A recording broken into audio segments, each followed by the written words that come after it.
小的，却直面风雨，独行使命，留下坚定背影。乘风吧，唱演一线之歌的黎明，前行吧，未见之旅等待我们开辟，去战吧，见证光明爱用交织搏击，守护吧，理想炙热如炬，倔强的光照亮了梦开启的方向，不再彷徨，那是你我此生的信仰，迷雾消散，找寻心底呼唤的答案，每一刻义无反顾起航。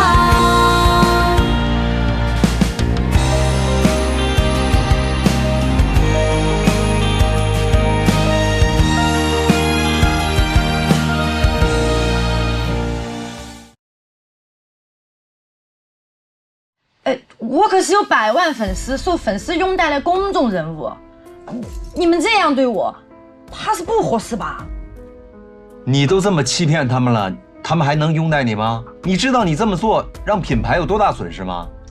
哎，警官同志，我晓得错了，我一开始就以为卖个假化妆品，画不好也画不坏，不得出啥子大事情嘛。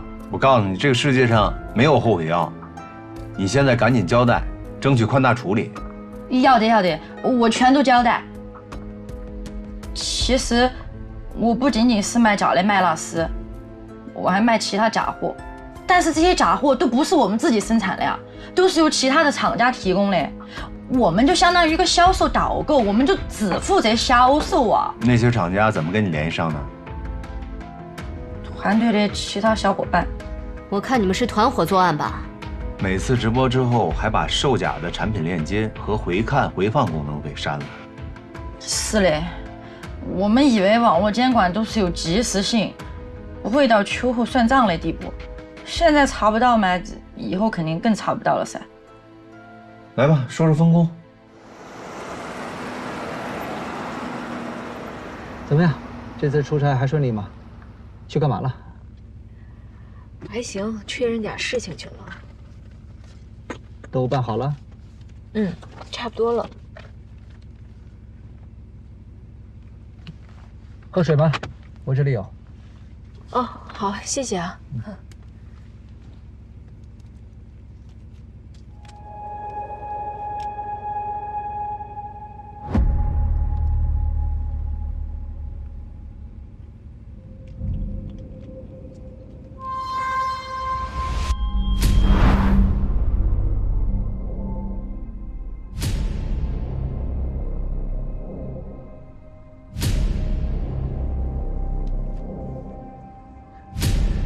怎么，累了？没有，这可能是看这个纸时间长了，头有点晕。那你躺着歇会儿吧。啊，到家了我告诉你。好，谢谢你啊。睡吧。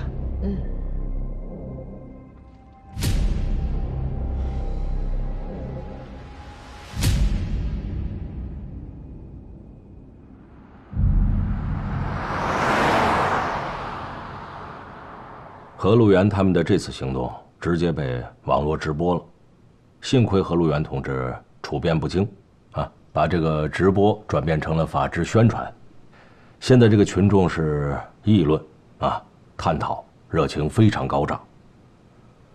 我是这么考虑的，让何队他们继续完善侦查，同时呢，我们也可以提前准备对汇播平台制发检查建议。安妮姐早就提前起草好了。我们是从4个方向开始建议的，健全刑事合规机制，完善风险防控体系，加强员工培训教育，树立产权保护意识。好啊，这不愧是咱们的10家公诉人。那具体的还是要深化一下啊。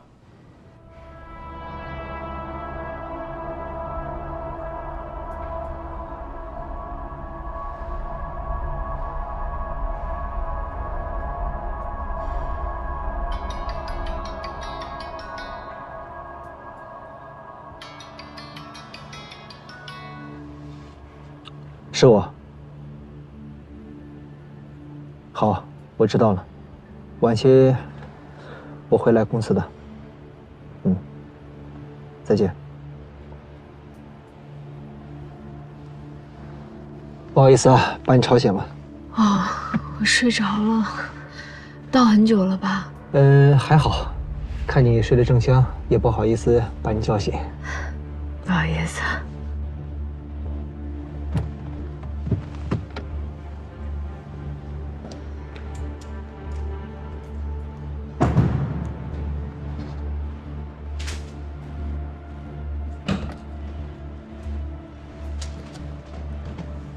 来，我来。谢谢啊。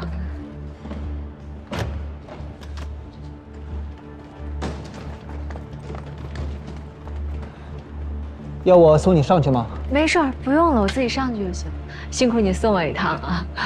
那行，再见啊。再见。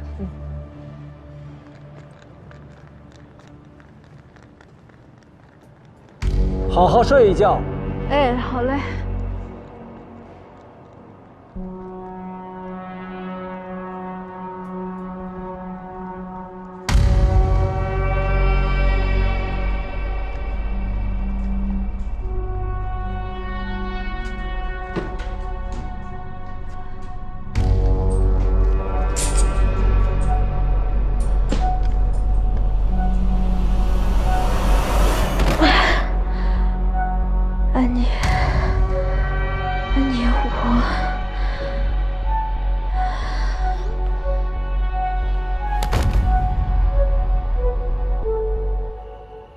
睡吧，我亲爱的宝。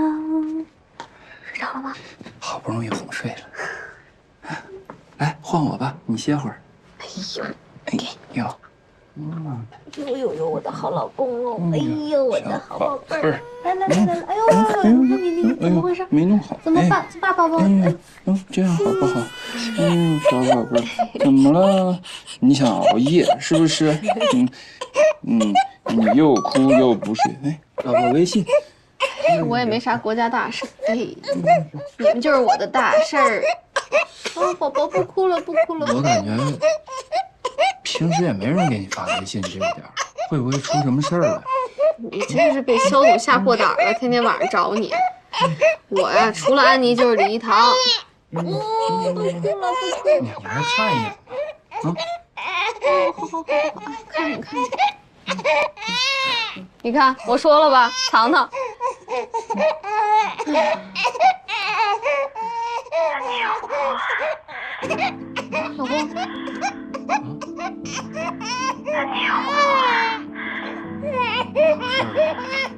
你给打回去。不哭了。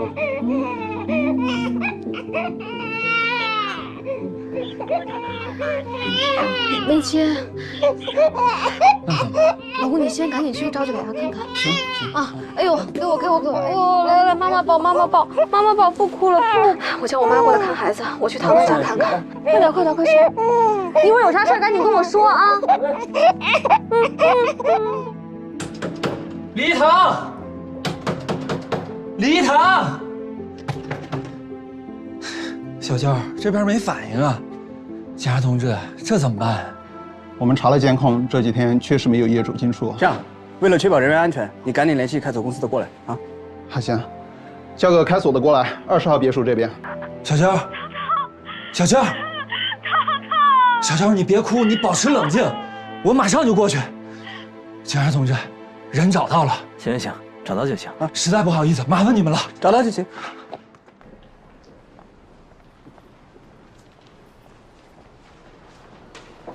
何路源，哎，等一下。什么事儿啊？这么着急？不过别说，你追我这感觉还挺好的。哎呀，没跟你开玩笑，拿着。刘彦飞和他的6名团伙，涉嫌违反国家商标管理法规。我们检察院等你们侦查完毕之后，再决定是否以销售假冒注册商标的商品罪对他们进行刑事追究。这是我自己按照自己的习惯做的一些这起案件的取证提纲，你到时候看看对你有没有用。哦，当然啊，我自己的一个建议，你要不要采纳就看你自己。当然用了，俺大检察官专门给准备的。一，从售假为何发展到了制假，整个团伙是如何分工并实施犯罪的。二，犯罪嫌疑人特意删除了直播视频，是否有其他团伙内部聊天记录、证人证言？犯罪嫌疑人，哎，故意的吧你？学习嘛。三，该团伙，哎，永刚，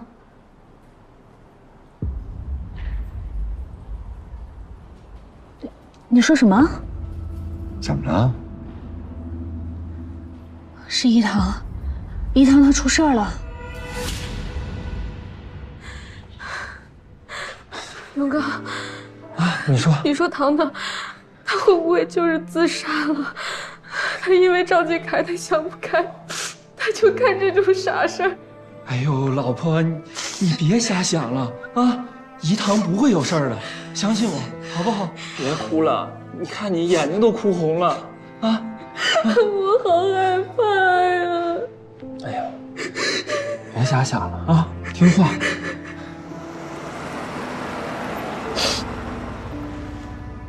到底怎么回事啊？不知道，他们就说收到一堂的一个留言。里边说啥了？给小娇留言里叫了我的名字。不是他给小娇留言叫了你的名字，他没你微信号啊？他把我删了，要么就是把我拉黑了。那也不对呀，你们俩这关系，他背不出你手机号吗？我也觉得这事儿特别奇怪。到医院再说吧。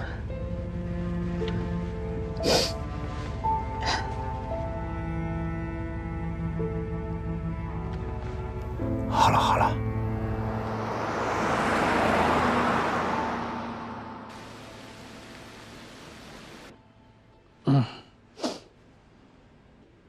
刘董，你身为副董事长，却召集了公司全体董事来召开董事会，不知要探讨什么话题啊？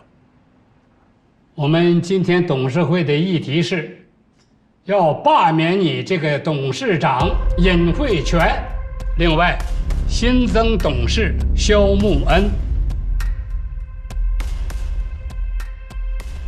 你再说一遍。耳朵不好使是吧？人老了，也情有可原。我们今天董事会就是要罢免你尹慧泉。那你们都跟他一样？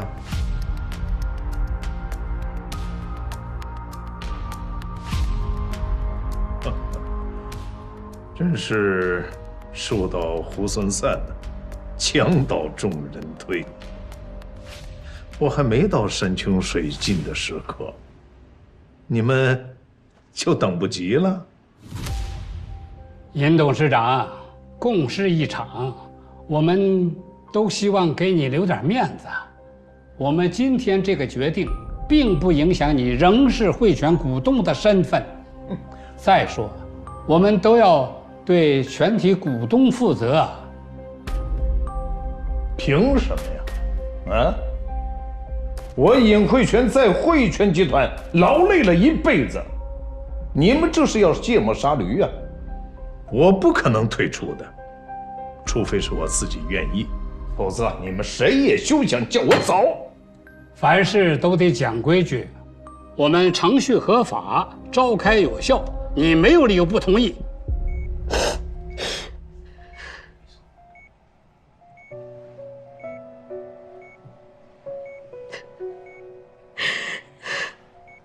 小娇，你别哭了，你一哭我也忍不住了。为什么会变成这样啊？之前打电话的时候都好好的，他说他回来了就跟我见面，你说他怎么就变成这样？安妮，我好怕呀！都是我的错。如果我知道他着急联系我，如果我给他打一个电话，他可能也就不会这样。你们俩怎么会变成这样？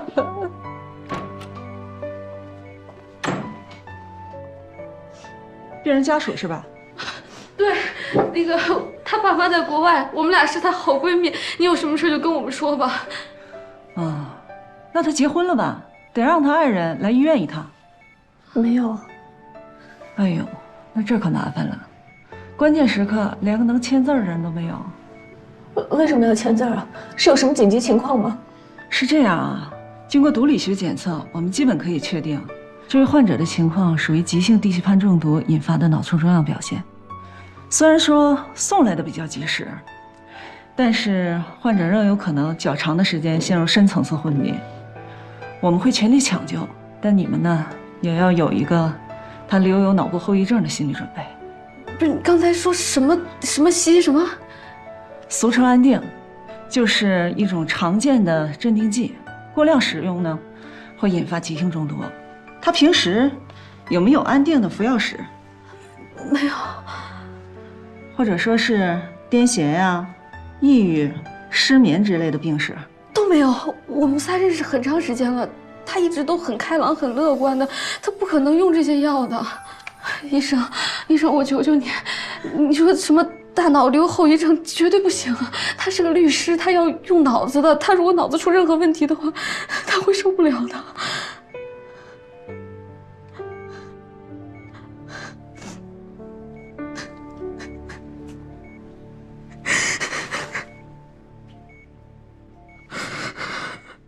在你这个董事长的带领下，汇泉成了什么样子了？要不是肖默恩肖总鼎力支撑，力挽狂澜，尽心尽力，现在的汇泉早就从内到外的垮完了。他这个总裁也是我选的呀。是你选的不假，可成绩是人家自己干出来的呀。他为你评了多少事儿啊？他要是什么都能干好，还要你在这儿站着董事长的位子指手画脚的，有什么意义？话都说到这个份儿上了，我们都彼此给自己留点脸面。刘董，今天这事儿是你带头发起的吧？哼哼，你为什么不好好反思一下，我们为什么要坐在这儿罢免你呢？扯这扯那的，还有意义吗？丁董，别跟他做无谓的争执，我们办正事儿要紧。刚才你说要理由，我就先从我的几个理由说起。等会儿各位董事有什么补充，就请你们畅所欲言，让这个即将卸任的董事长尹汇泉明明白白。那就请你认真听仔细点儿，并且掂量一下，看看我们的理由到底有多充分。第一，你连任这3年多来，特别是近期，盲目扩张，用重金挖主播，并签订排他协议，为了用户数据，竟然还敢弄虚作假刷流量，让旗下平台汇播被公开反垄断调查，极有可能面临天价罚款。一切还均未可知，这难道不是眼巴前的事儿吗？届时牵一发而动全身，汇泉上下将承受经济上和名誉上的巨大损失。第二，你多次造成舆论危机，多次融资中断，公司被迫减缩开支、裁员，这些责任你想推脱，恐怕推不掉吧。最后还是肖默恩肖总解决的危机，这也是你做对的唯一一件事儿，大胆启用了肖默恩。而你呢，至今也没能给广大的董事和股东一个合理的解释。第三，你任人唯亲，聘用赵继凯这种人作为公司总裁，使汇泉游戏数据大幅下跌，这些你都脱不了干系。赵继凯案发后，公司差点分崩离析，你不但不收敛，也不想办法挽回，居然还任由你的儿子尹天成再一次给公司带来负面影响，让大众媒体对我们汇泉的企业文化产生了强烈的质疑。汇泉不是你们尹家一家的，是股东们的，董事会也不是你一个人说了算，是要大伙投票的。尹天成是无辜的，我们自己召开董事会，你扯他干什么呀？这真无辜假无辜，谁又知道呢？毕竟你拿钱替你的纨绔儿子平事儿，也不是一次两次了吧？谁还记得这事后无辜啊？最后，你独断专行，处理公司事务，从不与我们这些股东、董事们沟通，更不尊重董事和股东们的意见，甚至还打压某些股东。你的诸多行为已经对公司造成了严重侵害。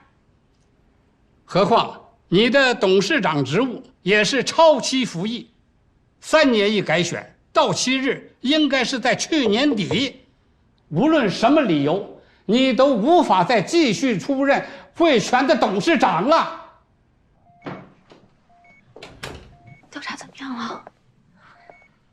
我们有规矩，不能说。知道。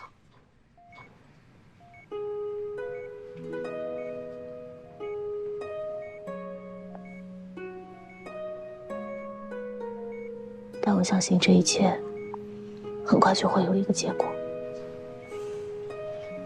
糖糖太可怜了，说他未来这么好，这下怎么办？快醒来吧。小娇，从今天开始，除了执法人员对你进行依法的问话，你不要跟任何人提起一堂的事情，包括这事儿，你也要跟永刚说一下啊。我跟肖总说了，没事吧？啊？永刚不是也陪了1天1夜吗？都没去上班，我心想着还是解释一下，这会不会影响你办案呀？您好，打扰一下，换个药。哎，现在有事没？你没事的话，你帮我陪一会儿，我出来急啥也没带，我回家拿点东西。行，你注意安全啊。很快。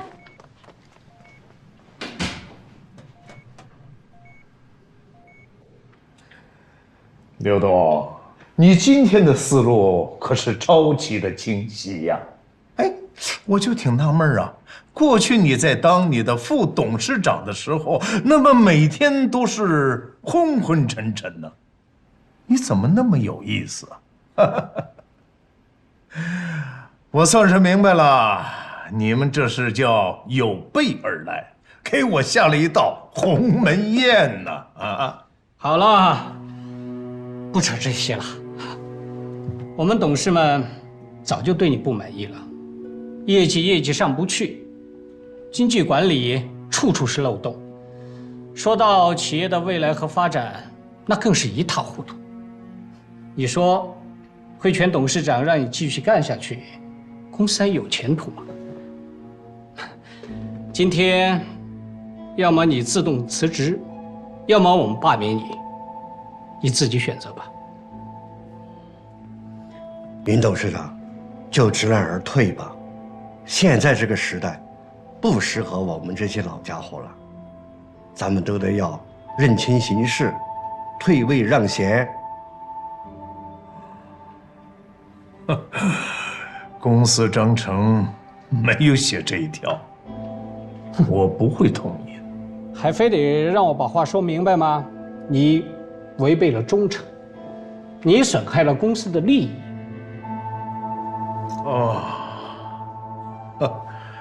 今天就算你们有2/3的人都投了票，但是起码还要经过公司股东大会的审核通过，并形成决议吧。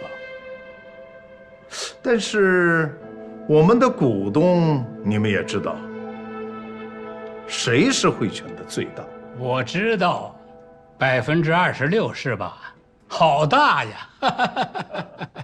既然知道，怎么还弄这一出啊？有意思吗？刚说完你独断专行，真没有白冤枉你吧？看看，话都不让我们说完。我告诉你吧，他们也都签订了一致行动人协议。一致行动人协议你们都签署了？哦，看来你们在背后做了不少的文章啊。那你们背后还做了些什么？今天都拿出来让我看一看呀！啊，不要着急嘛，有话慢慢说。咱们都是文明人。文明人？嗨！你可真有意思，你还说你是文明人？哎呀，我们今天不是在开会呀，不是在办公室，这是在竞技场。你们在要我的命，还谈着文明？我们现在没有文明可说，我们只有丛林法则。嘿，尹慧泉，你要是这样，那今天我……老丁，大家都冷静一下，啊！你看，咱们在座各位都是有头有脸、有身份的人，为什么不能好好说话呢？你看看人家老马，脑子就比你们好用。董事长，你也别难为我。那汇泉搞成现在这个样子，那大家也都是满肚子苦水啊。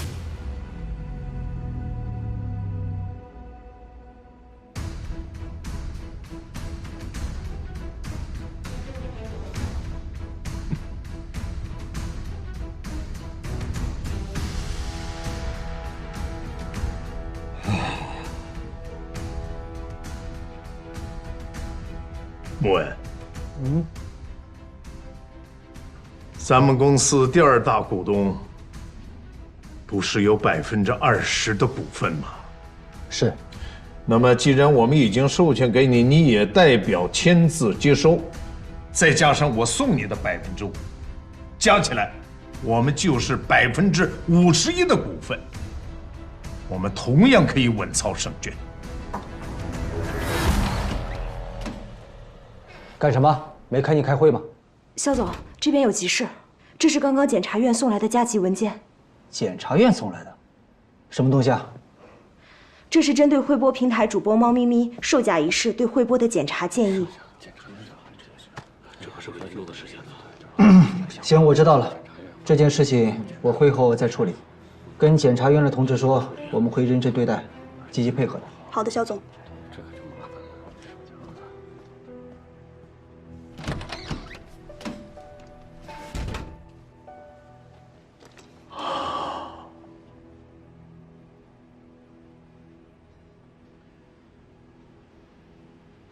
我尹慧泉对得起你们大家呀！慧泉风光的时候，没有亏欠过我们在座的任何一个人，就是包括你们身后的股东，我们也是没少让他们挣钱呢。现在慧泉出了点问题，你们就坐不住了。串通一气的联合起来发难于我，那么我就想问你们，我们过去的情谊哪儿去了？就像当初我们创业的那个时期，团结起来，苦渡难关，再创辉煌。你们现在所有人怎么都变成这样了呢？我真是想不通。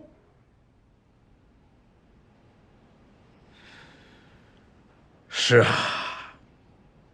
难道你们现在有了比我更好的人选？嗯？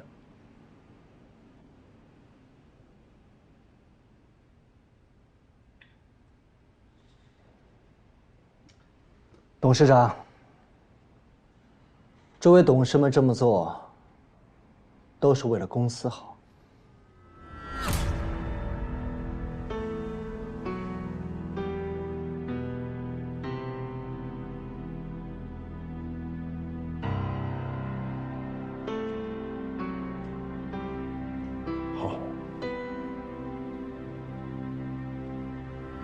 很好。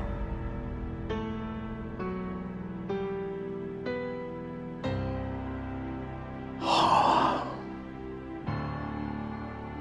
但是我可以告诉你，告诉你们所有，我不会轻易退出的。你们认为串通一气就会让我束手就擒？错了。在正式股东决议到达之前，我依然还是汇泉的董事长。尽管你们可能会在股东大会上做手脚，但是我们有法律，我们有国家，我一定会奉陪到底的。走着瞧。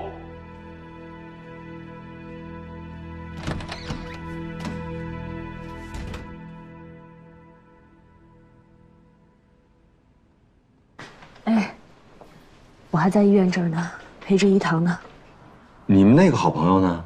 小娇，他先回家取东西了，一会儿就过来。你们查的怎么样？我让技术部门的人对他的毛发进行了化验，发现李一堂有长期服用安定类药物的服药史。不可能，李一堂他绝对不是会自己服用这些药物的人，我很了解他。你再熟悉他，又没有24小时跟他待在一起。这种案子我见多了，就是因为感情不顺，所以才吃安定类药物的。何路源，一堂他确实是为爱可以放弃一切的人，但是他爱的人现在还在看守所。他作为赵继凯的辩护律师，他根本就不可能在这个时候自杀。这么大的剂量，不可能是误服。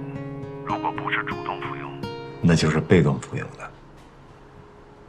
有人故意给他下毒。如果之前他是被动服用这些药物，能够让他毫无戒备的人，也就只有赵继凯。可是现在，赵继凯被我们控制之后，还能让他在毫无察觉之下服下这些药物的人，也就只有他最信任的人了。行了，我先长话短说。你们根据医生说的剂量和症状推断的大致服药时间，包括他给小娇留言之前的那段时间，你们全部都要仔细查一遍。啊，还有。他从机场落地之后乘坐的什么交通工具，中间跟什么人交谈过，在哪里停过车，买过什么东西，全部都要仔细确认一遍。我第一时间就派人查他们家监控了，送他的是一辆黑色的车，我们现在正在全力找那个车主呢。安妮，是肖木恩，他知道一堂出事了，过来看望他，我先挂了啊。行了，你先忙吧。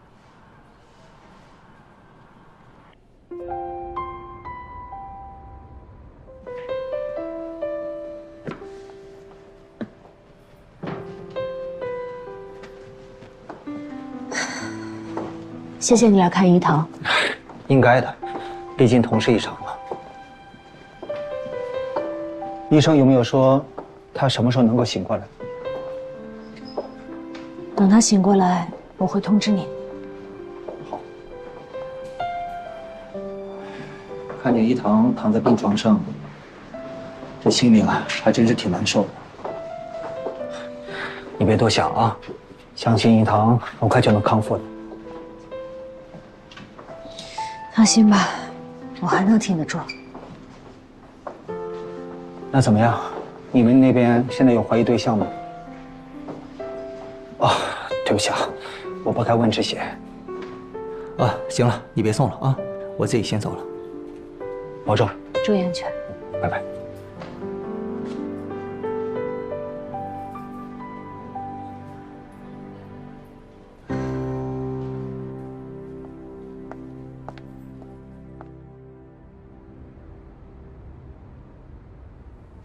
今天啊，我跟白局召集大家开这个紧急会议，是因为赵继凯的女朋友李一堂昨天中毒了。虽然送医很及时，但是现在也还没有脱离危险期。这个事儿，安妮和小何已经向我跟白局汇报过了。我们认为这件事情有必要并入到专案组，还希望各位务必尽全力侦查，尽快找到真凶。白局，这个案子非常的恶劣，虽然目前我们还不能完全证明李一堂这个遇害就是钱天心在F国的诈骗集团所为，但是有一系列的相关证据，经过研判，受害人就是被外逃人员下了毒。他们两位同志这个汇报回来的这个线索很有价值，李一堂遇害的时间节点十分可疑，非常敏感。具体的情况，请他们2位跟大家做个详细的汇报。安妮，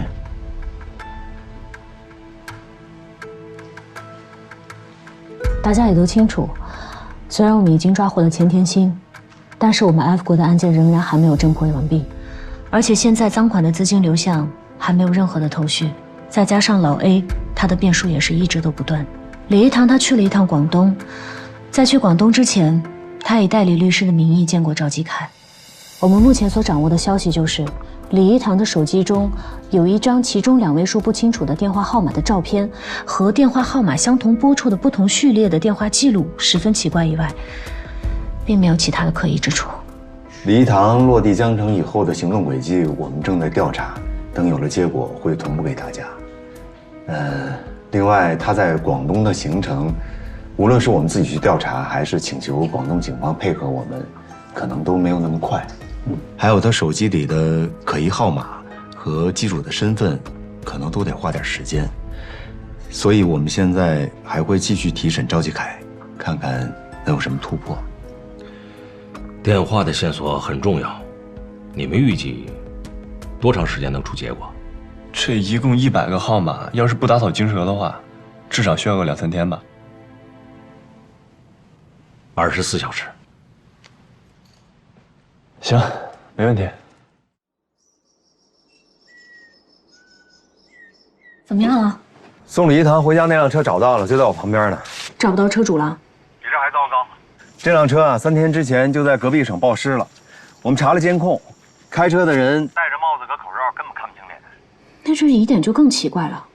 既然这个人都已经这身打扮了，李一堂为什么会信任他，并且上了他的车呢？我觉得应该挺熟，要不然你说他捂得那么严实，他还敢上他车，不认识他能上吗？喂，你是不是有怀疑对象了？何路源，既然现在对手都已经销毁了一切我们能在查找的范围之内可以被追踪到的线索，那我建议我们还是扩大搜索范围，不要仅仅只限于事发前的几天，而应该把时间线拉到最近的几天，好好找一找跟李一堂见面那些人，尤其是他跟赵继凯会面前后到底发生了什么事儿。我就不信李一堂会在这个节骨眼上去一趟广东，他应该是知道了一些跟赵继凯案子有关的人或事儿。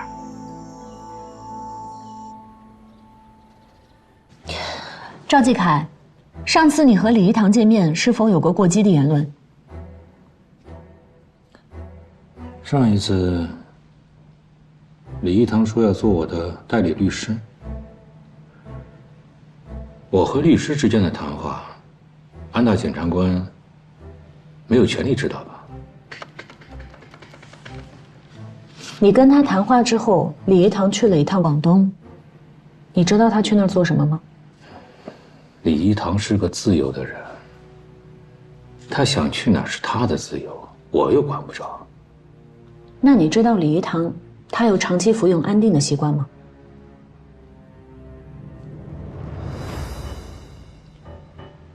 是我给他吃的安定，以前每次和 F 国联系的时候，我就会给他服下安定。医生都说了，喝牛奶有助于睡眠。啊，来，把牛奶喝了。以后每天晚上都要把牛奶喝了，好吗？好。他现在服用了大量的安定，在医院抢救呢。人没事吧？还在医院。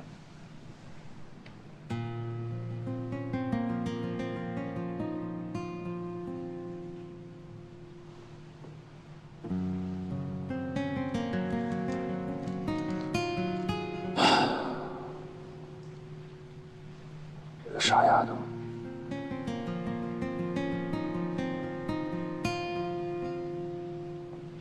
你们要是见到李一堂，一定要跟他说，别干傻事。我从来没有爱过他，在我这儿也没有给他留下位置。让他离我远一点，少掺和我的事儿。你说掺和你的事儿，你除了自认的供述之外，还有哪些事是不希望他掺和的？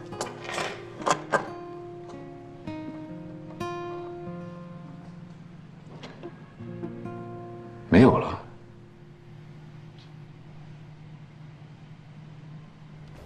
不对，哎，你就是吴律师吧？对，我对，我是何路源。来，坐下说吧。我们还没传唤你，你自己就来了。这律师就是不一样，法律意识就是强啊。你就别开我的玩笑了，何队。这件事情我纠结了很久，我必须得说出来。知道我们要找你啊？不，我昨天晚上就想来了。昨天晚上有人告诉我，李一堂出事之后，我整个人后半夜都没有办法合眼。这件事情吧，我若是说出来，就等于是背叛了我的雇主还有当事人，我以后在律师圈是没有办法混下去了。可是我要是不说出来吧，毕竟是人命关天的大事，我又枉为一个法律人。所以说我想了很久，我必须得来。你帮李一堂干什么？我鬼迷心窍，我听了李一堂的话，我告诉钱天星赵继凯自首的事儿，他就给了我一个简简单单的地址，而且他当时似乎是做了一个非常艰难的决定才告诉我这个地址的，除此以外他没有告诉我任何事儿。你把钱天星给你的地址给李一堂了？对。按理说，律师是不应该把当事人的信息透露给其他任何人的。但是呢，李一堂确实是在帮钱天星，我呢又是出于私心。这钱天星，他的口供很差，所以说我就安慰自己，就当李一堂是我的助手吧。可是万万我没有想到，我这么做竟然会害了李一堂。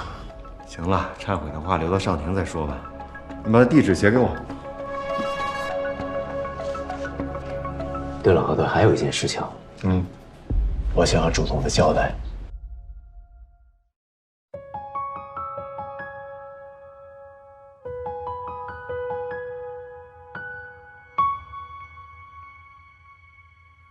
微弱的烛火，闪烁的泪光，孤独的时候，悲伤不用紧张。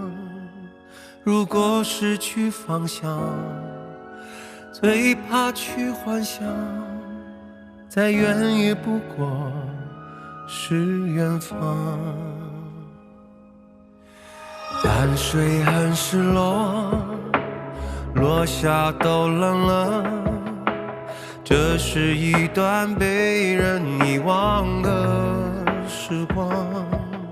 曾经握的双手，就算换了形状，只要剩下一个跳动热血的心脏。暴风雨很漂亮，可以自由的疯狂，也许这更像是命运乐章。总有天会晴朗，会风轻云长，成为回忆之后去欣赏。淡水很失落，落下都冷了，这是一段被人遗忘的时光。